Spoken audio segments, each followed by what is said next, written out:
Halo Dadek, jangan berharap diterima di SNBT 2023 dengan pilihan kedua. Loh kok bisa? Maka simak video ini dari awal sampai akhir.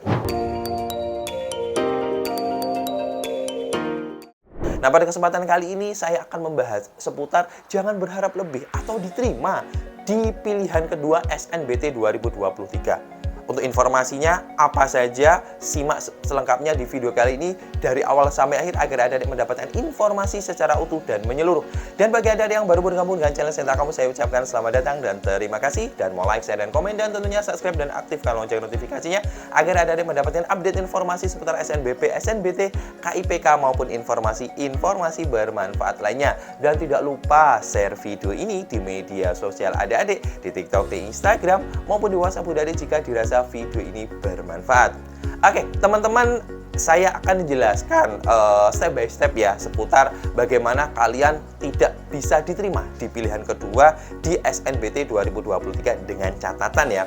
Nah, teman-teman, panitia SNPMB sudah memberikan informasi dan sudah terbukti bagi adik-adik yang mungkin sudah mendaftar ya di SNBT 2023 bahwa teman-teman bisa memilih dua jurusan yang bebas di seluruh Indonesia. Entah satu jurusan di satu PTN, kemudian beda jurusan di satu PTN, atau dua jurusan di beda PTN di seluruh Indonesia, baik universitas, politeknik, kemudian Universitas Islam Negeri.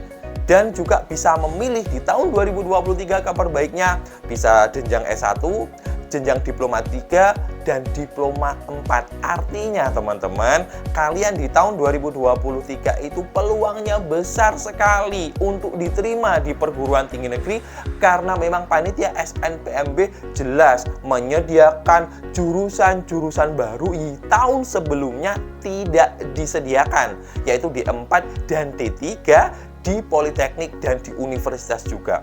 Kemarin saya melihat di portal resminya UI, UGM dan sebagainya, ternyata D3-nya atau D4-nya juga sudah dimunculkan. Padahal di tahun kemarin simak UI saja untuk bisa mendaftar di D4 dan D3 untuk di UI-nya. Kemudian UGM juga hanya mengakomodir D4 dan D3-nya bisa didaftarin dari UGM, teman-teman. Nah, teman-teman, sebenarnya di tahun 2023 ini peluangnya besar sekali. Jadi, kalau kalian nanti tidak diterima di PTN melalui jalur SNBT, menurut saya, kalian kurang cerdas memilih prioritas pilihan. Nah, teman-teman, mungkin banyak dari kalian yang tidak tahu bahwa ada jurusan yang ketat, ada yang jurusan sedang, ada yang jurusan memang tidak terlalu ketat. Dan yang ketat itu bagaimana? Jadi jurusan yang ketat itu antara peminat dan daya tampungnya itu jauh sekali. Contohnya seperti kedokterannya UI bisa peminatnya bisa ribuan, maka daya tampungnya hanya 49. Artinya kalian harus mengalahkan 1:20, bahkan 1:30 untuk bisa masuk di UI tersebut. Contoh misalnya, analoginya seperti ini. Kalau misalnya pilihan kalian di pilihan pertama adalah kedokterannya UI, kemudian pilihan kedua adalah teknik informatikanya ITB, maka jelas ini adalah jurusan yang sangat ketat. Mulai dari peminat, mulai daya tampung di 5 tahun terakhir ini. Maka untuk di pilihan keduanya hanya formalitas. Kenapa? Karena yang memilih pilihan kedua di teknik informatikanya ITB tadi jelas lebih banyak dibandingkan yang pilihan kedua. Akibatnya apa? PTN pasti dengan nilai yang sama memilih program studi tersebut di pilihan pertama. Paham ya?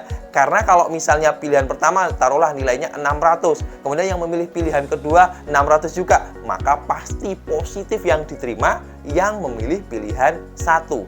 Maka tidak heran di setiap tahun bahwa yang memilih pilihan 1 lebih banyak diterimanya. Adik-adik bisa cek datanya di panitia SNPMB. Nah, lalu bagaimana solusinya bagi teman-teman yang ingin diterima di pilihan kedua? Supaya di pilihan keduanya dipastikan diterima. Maka saran saya adalah pilihan pertamanya yang ketat, pilihan keduanya yang longgar, atau yang notabene itu peminatnya jarang. ini konteksnya untuk dipastikan diterima ya, bukan dengan keinginan kalian. Jadi strategi ini adalah strategi untuk teman-teman yang memang kepengen diterima di perguruan tinggi negeri dengan cara prioritas utamanya. Jadi kalau misalnya, contohnya kalau yang pertama tadi pasti diterima di pilihan pertamanya, pilihan keduanya hanya formalitas saja. Nah, kalau yang opsi yang kedua ini, kalian bisa memilih contohnya pilihan pertama kedokterannya UNAID, pilihan kedua D3 Teknik Elektronya UNED. Maka dipastikan pilihan keduanya itu akan sepi peminat, dilihat dari tahun-tahun sebelumnya.